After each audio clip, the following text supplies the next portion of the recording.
how to buy Zoog Zoog token. So before we start, this is not financial advice. I am not professional economic expert.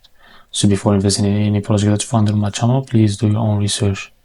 Now, before you buy this token, just go and check their X account. Now, after that, to be able to buy this token is available in the screener. If you don't have an account on it, just go and create one. You may see this lock icon. This means that 99% of liquidity is locked. It means that your investment in the safe place. Now, this token is under Solana network. Go and copy the token address. The best choice to be able to buy this kind of token is just using the Phantom wallet. Now, open your Phantom wallet and click on swap. Now make sure you have enough Solana on your wallet and click here to paste the token address. Now after that, this is our token. Just click on it and here enter how much you want to buy.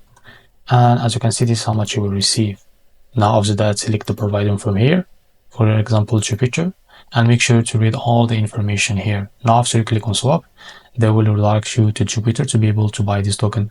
If you face any issue on your buy process, just go back and switch the slippage and you will be able to buy this token without any issue.